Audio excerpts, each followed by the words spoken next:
9 tips, repeated in every garden forum, every hand-me-down gardening book, every neighbor who swears by them. Half are wrong, not old-fashioned, wrong, tested and disproven, and still repeated as fact today. I'll go through all 9, which are true, which are false, which nobody's bothered to settle. Here's what they knew, and here's what we can verify. Let's start with the one that surprises people most. For generations, put gravel at the bottom of a pot before you fill it with soil. Water sinks, gravel gives it somewhere to go. Roots stay dry. It's backward. Water doesn't drain evenly through soil.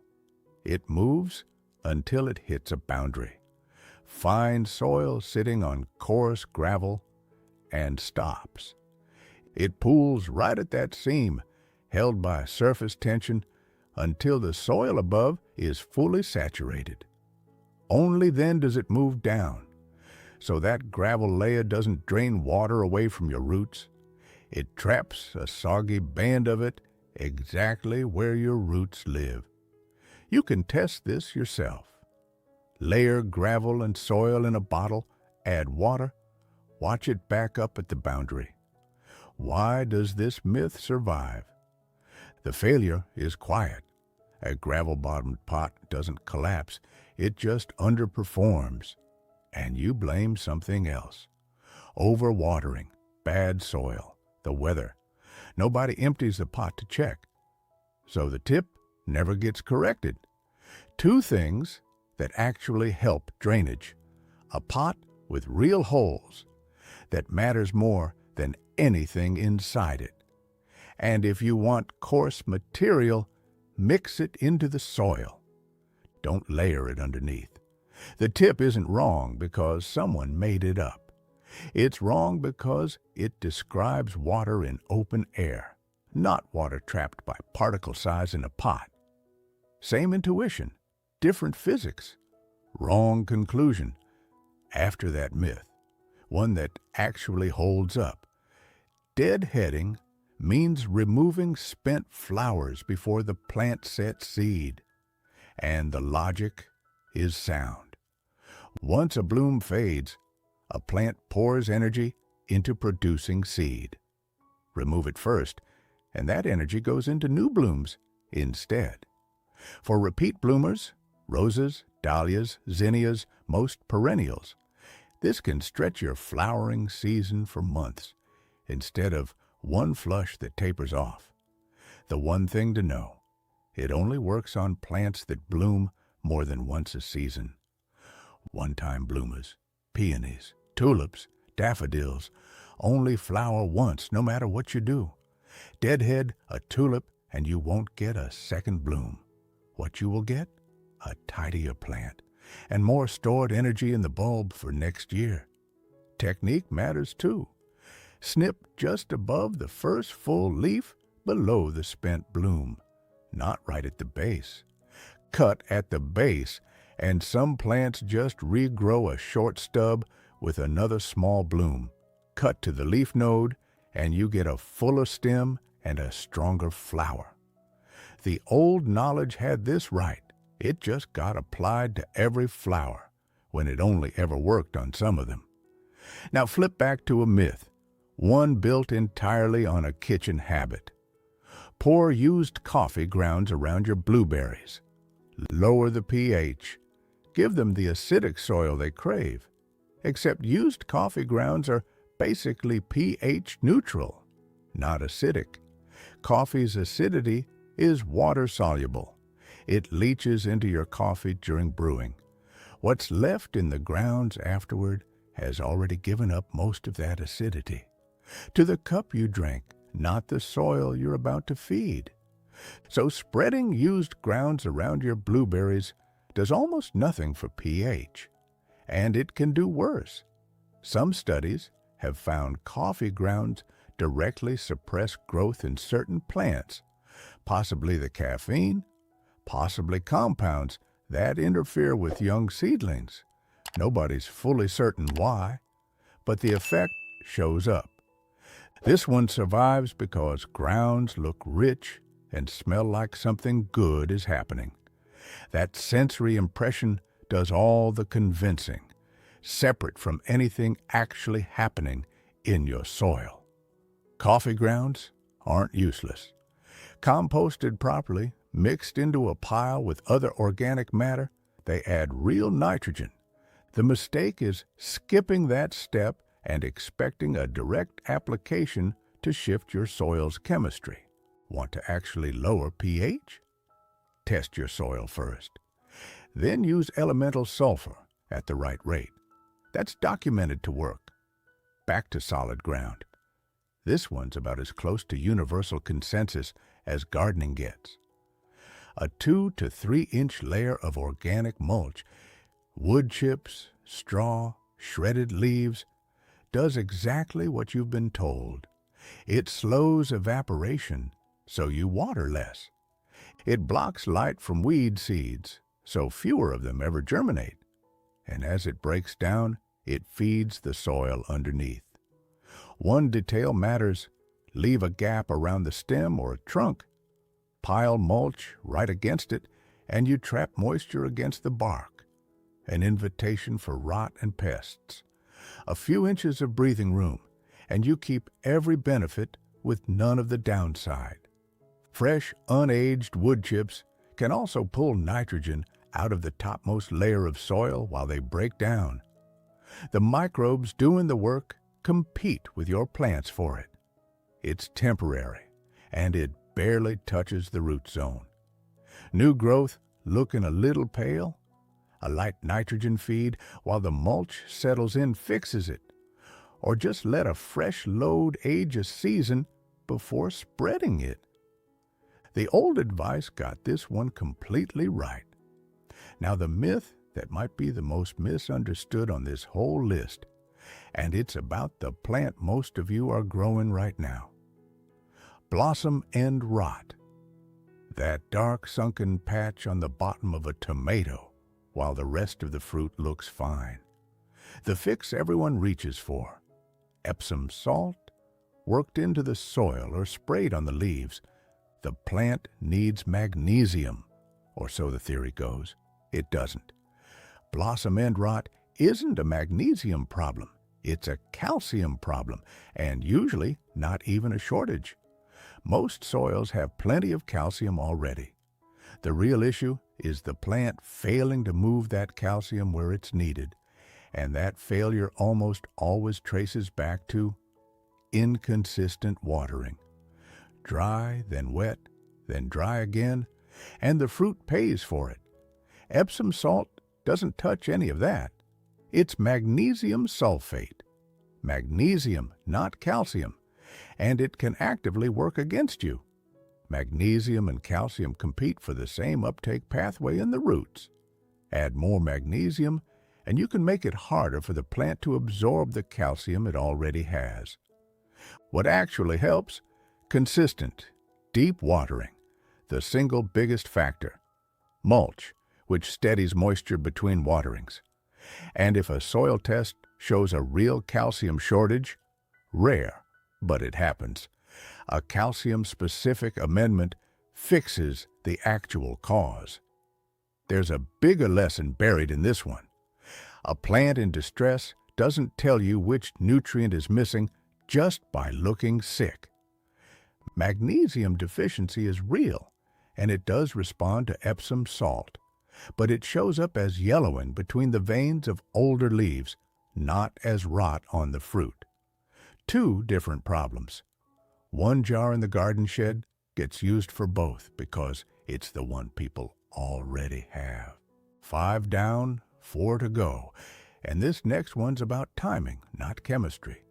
Water in the early morning before the heat sets in, and it soaks down to the roots before evaporation pulls much of it back out.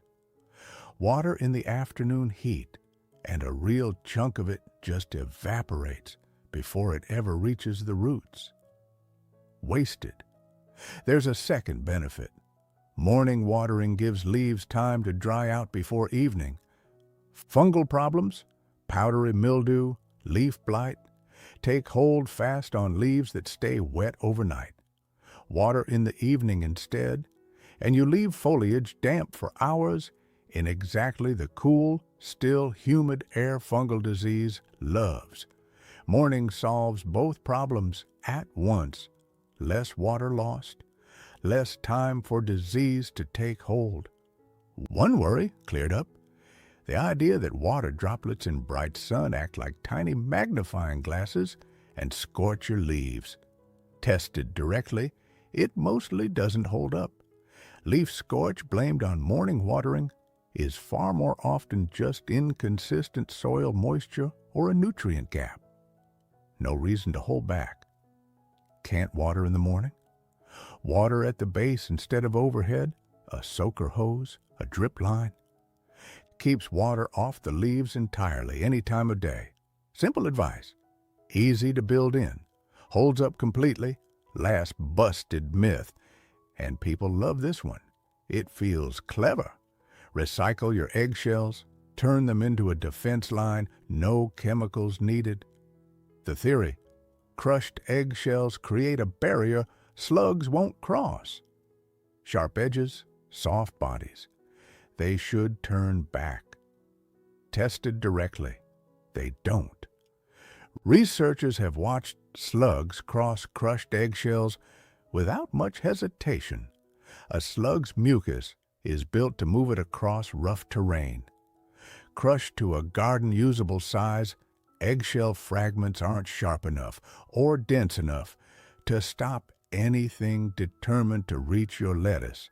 Why does a tip built on real slug behavior get the behavior wrong? Because it's reasoning from human skin, not slug skin. What feels sharp and unpleasant to you isn't automatic for a body built entirely differently, coated in mucus, designed for exactly this kind of terrain. What actually works? Copper tape around a raised bed, the mild electrical reaction against a slug's mucus genuinely deters it. Beer traps. A shallow dish sunk into the soil, draws them in, drowns them. Well documented. And removing daytime hiding spots, mulch piled against stems, boards left on damp soil, cuts the population without any barrier at all.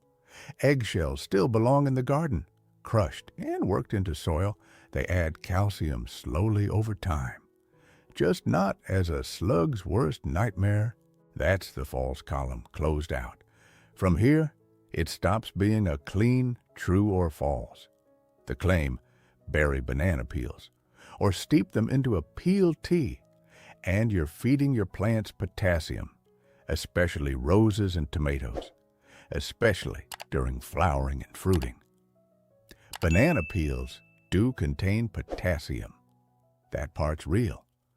What's missing is any controlled research testing whether burying one or watering with peel-steeped liquid actually delivers a measurable benefit compared to doing nothing at all.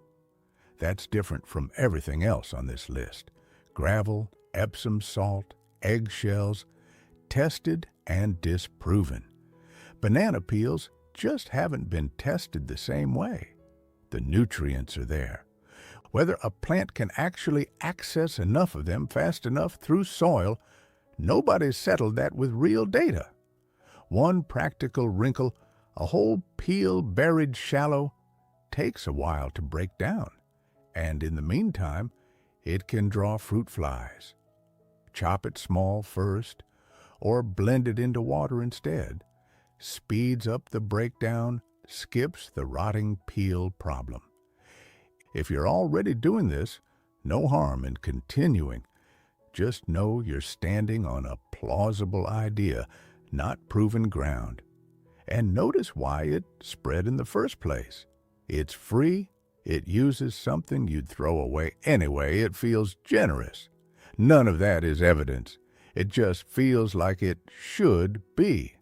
Last one there, and it captures something true about almost everything on this list. The claim, plant marigolds next to your vegetables and they repel harmful insects. One of the most repeated pieces of companion planting advice there is, what actually holds up. Marigold roots release a compound shown in controlled studies to suppress certain harmful nematodes, microscopic worms that damage roots in soil where marigolds grew for a full season beforehand. Real, documented, specific. What doesn't hold up as well? The idea that just having marigolds nearby repels insects through scent alone, mostly anecdotal. Broad reviews of companion planting keep finding the same thing. Most specific pairing claims lack real backing.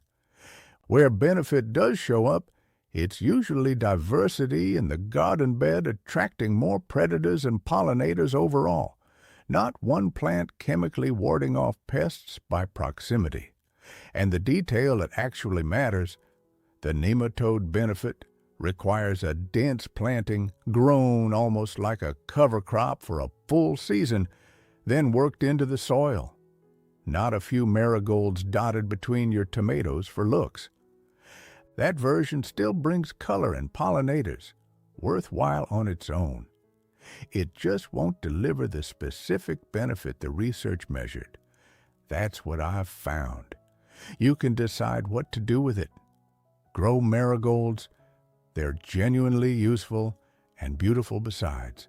Just know which part of the reputation is earned and which part grew bigger in the retelling. So that's 9. 4 busted. 3 true. 2 that live in between. The pattern, the tips that spread the widest, weren't the ones with the best evidence. They were the ones that sounded the most confident. Gravel sounded right. Eggshells sounded right. Simple logic, matching how we picture the world working. Deadheading and mulching sounded right too. And this time, the logic matched reality. Old advice doesn't survive because it's true. It survives because it's memorable. Confidence was never the test. Evidence is. Take care of what you grow. It will take care of you. I'm Elias Ford. This is The Honest Root. See you in the next one.